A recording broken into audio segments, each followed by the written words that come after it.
प्रयागराज में परिवार के 5 लोगों की हत्या से सनसनी। एक मासूम बच्ची जिंदा, घर के कमरे में भी लगाई आग। प्रयागराज के थरवई के खैवजपुर गांव में एक ही परिवार के 5 लोगों की बेरहमी से हत्या कर दी गई। इनमें दंपति के साथ उनकी बेटी और बहू 2 साल की पौत्री शामिल है। सभी को धारदार हथियार से हमला कर मौत के घाट उतारा गया है। उत्तर प्रदेश के प्रयागराज से परिवार के 5 लोगों की हत्या का सनसनीखेज मामला सामने आया है। सभी लोगों का बेरहमी से कत्ल किया गया है। मौके पर पहुंची पुलिस ने शव को कब्जे में ले लिया है और जांच शुरू कर दी है। जानकारी के अनुसार प्रयागराज के थरवई खैजपुर गांव में एक ही परिवार के 5 लोगों की बेरहमी से हत्या कर दी गई, जिनमें दंपति के साथ उनकी बेटी, बहू और 2 साल की पौत्री भी शामिल है। सभी को धारदार हथियार से हमला कर मौत के घाट उतारा गया। हत्यारों ने वारदात को अंजाम देने के बाद घर के एक कमरे में आग भी लगा दी थी। भोर में लोगों ने घर से धुआं निकलता देख तो मौके पर पहुंचे, जिसके बाद घटना की जानकारी हुई। मृतकों में राम कुमार यादव, उसकी पत्नी कुसुम यादव, बेटी मनीषा, बहू सविता और पौत्री मीनाक्षी शामिल है, जबकि एक अन्य पौत्री साक्षी जिंदा है। हत्या किसने की और क्यों की, इस बारे में फिलहाल कुछ पता नहीं चल सका है। पुलिस अफसर मौके पर जांच पड़ताल में लगे हुए हैं। देखा पूरी रिपोर्ट हमारे संवाददाता महेंद्र प्रताप गिरी के साथ।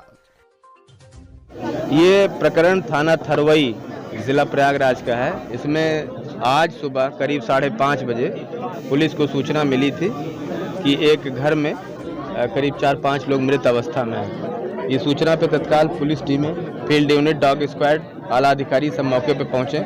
मैं स्वयं भी मौके पहुंचा हूं।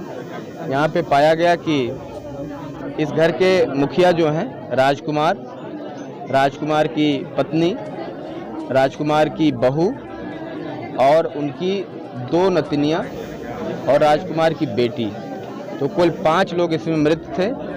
एक उनकी नातिन है या पोती जिसको कहें, वो 5 साल की हैं, वो जीवित हैं। इस प्रकार से 6 लोगों का ये जो यहाँ पे लोग रात में सो रहे थे, उसमें से 5 लोग मृत हैं। एक बेटी 5 साल की है, वो जीवित है। उससे पुलिस उसको संभाल रही है और आगे की कार्रवाई कर रही है। मौका मुआयना जब किया गया तो ये पाया गया कि घर के एक बेडरूम में आग भी लगी हुई थी, जिसको दमकल के द्वारा बुझाया गया।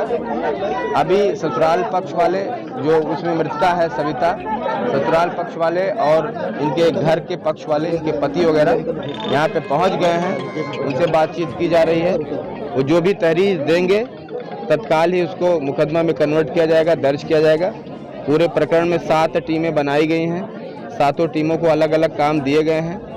फील्ड यूनिट और डॉग स्क्वाड ने भी सबूत इकट्ठे कर लिए हैं। बॉडी का पोस्टमार्टम के बाद भी तमाम चीज़ें निकल के सामने आएंगी कि मृत्यु कैसे कारित की गई, जो भी उनके साथ हुआ वो सारी चीज़ें क्लियर हो जाएंगी। जो भी तहरीर मिलेगी उसके आधार पे और अन्य साक्ष्यों के आधार पे इसमें कड़ी कार्रवाई की जाएगी। किसी भी दोषी को कतई बख्शा नहीं जाएगा। किस तरह का वेपन इस्तेमाल किया गया है हत्या में? चोटों को देख के लग रहा है कि डंडे की चोटें हैं, लेकिन पोस्टमार्टम में वो चीज़ क्लियर हो जाएगी। शार्प गला काटने की नहीं, ऐसी घटना नहीं है। डंडे से मारा गया, पीट के मारा गया? डंडे का चोट सिर पर है जी। वो चीज़ें पोस्टमार्टम में और क्लियर हो जाएंगी। जिस तरह कपड़े अस्त-व्यस्त थे, इसका पोस्टमार्टम के बाद ही कुछ कंफर्मेशन करा जा सकता है। पैनल से पोस्टमार्टम कराएंगे, वीडियोग्राफी में कराएंगे, ताकि कोई सबूत छूटे नहीं और पूरी प्रक्रिया पारदर्शी रहे।